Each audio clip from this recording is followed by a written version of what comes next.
turrets are going up in time for HiyA. Many turrets, actually. He's dedicating a lot of minerals to turrets. Better safe than sorry, I guess, but he shouldn't overcommit himself too much to turrets. He is building them in an interesting pattern with those lines of 3 that Mutalisk will be able to take down that SCV, building that turret, and those Marines will intercept in time. There aren't many Marines on the ground, though. I don't know how many barracks that HiyA has. Those Marines might know they do not get those mutas.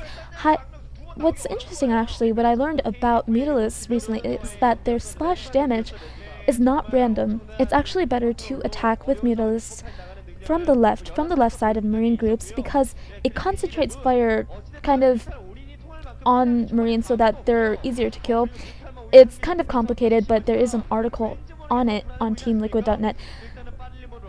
Yarnc is transitioning to lurkers while he does this Mutalisk harass, though, and he is expanding also to a 4th location. I'm not sure if he'll be able to defend it. He will be able to keep HiyA in his base for a little bit while longer, until HiyA feels comfortable with enough Marines to move out. And HiyA does look like he is comfortable with enough Marines to move out. He's built a lot of turrets in his base, so he's safe against most Mutalisks, and he does not intercept Yellow's Mutalisks.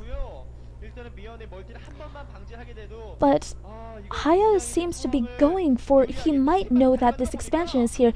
He probably knows that the expansion by Yarnc is at the bottom right, sorry, and Zerglings are coming out for Yarnc. Zerglings and Mutaling might actually be effective against Marine groups of this size.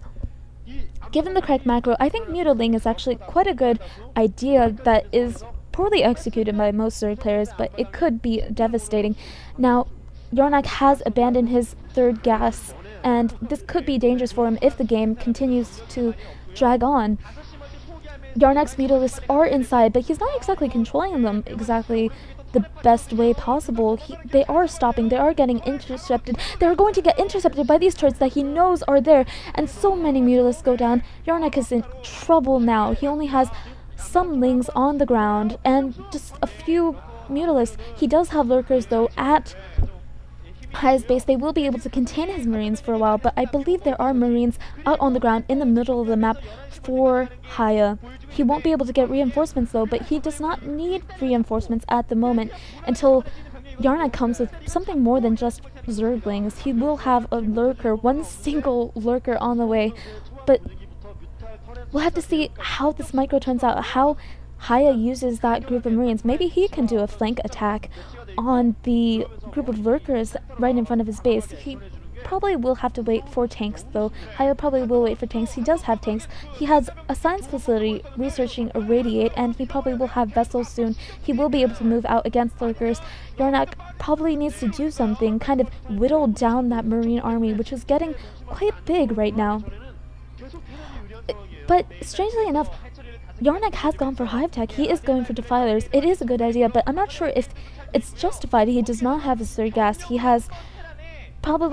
He might actually be expanding at the top left now. He probably will have his hatchery up at the bottom right before his defiler mount goes up, but he does not have the gas to support this. I don't think he won't have the gas to support that many lurkers and that many Zerglings. He is going really Zergling heavy in his army. And now the units are engaging. There is a slight flank by HiyA, but those lurkers will take care of those Marines. But irradiate goes off, and there will have to be more irradiates for HiyA to do well. HiyA looks like his jaw is always open. I wonder if he has some breathing problems there. But Yarnc is, I don't know, he could be overextending himself right now.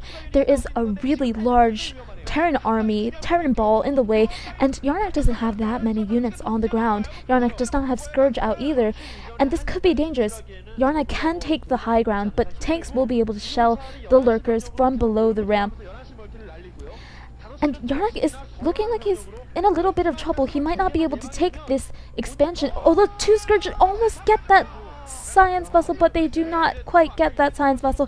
And now the tanks on the ground will be able to shell at those lurkers. Those lurkers will not be useful. Those lurkers will not last very long at all against those Marines. And Defilers are still researching, probably. I don't know if Defilers are even out yet. Defilers are out. Consume will probably be researched, but Nidus Canals are not up yet. Oh, Nidus Canals are up. I'm sorry. Yarnc really does need to keep these expansions, though. And ouch, he loses another lurker. He's trying to do a flank now, I think, but this flank will be unsuccessful. Those lurkers die. That was really nice targeting by HiyA, actually. Yarnc looks very concentrated right now. He needs to be right now because he is not going to keep this expansion. He will not be able to keep it. He only has Zerglings coming. He needs to get that consumed. He gets a Dark Swarm off, luckily.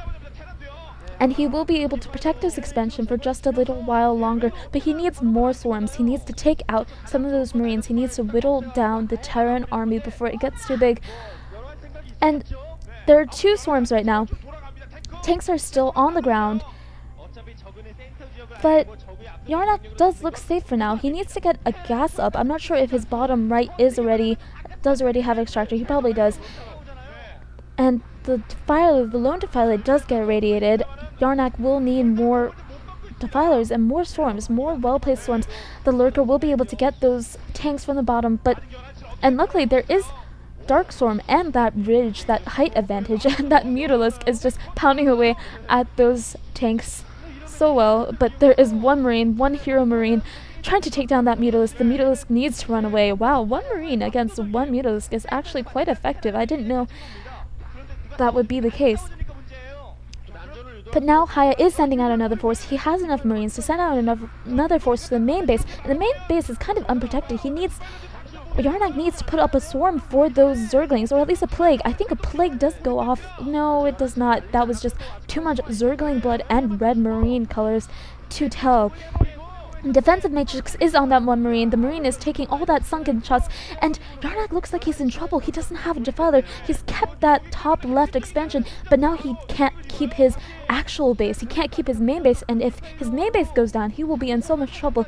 And Lecaf might be heading into the final match where Jaedong can shine, and Yarnc does GG. Yarnc GG's. I guess the reason why that happened was I don't know. Yarnc just didn't play as well that game. His Mutalisk control was a little bit off. He ran all his Mutas really early in the game into a bunch of turrets, into a bunch of Marines, and he just didn't get any economic harass off. Also, build order may have been just a problem. While HiyA went for that fast racks into CC, Yarnc kind of went for a low econ build and just didn't do anything with it. He went for a 12 pull, which isn't that risky, but it still is less economically beneficial than a 12 hatch, and he just wasn't able to use those early Zerglings to any effect. So I guess that's GG, and we will be heading into the ace match. I'll see you there. Actually, Jaedong will be playing, and Shine will be playing as well. So when I said Jaedong can shine in the ace match, I was actually making a pun. Haha.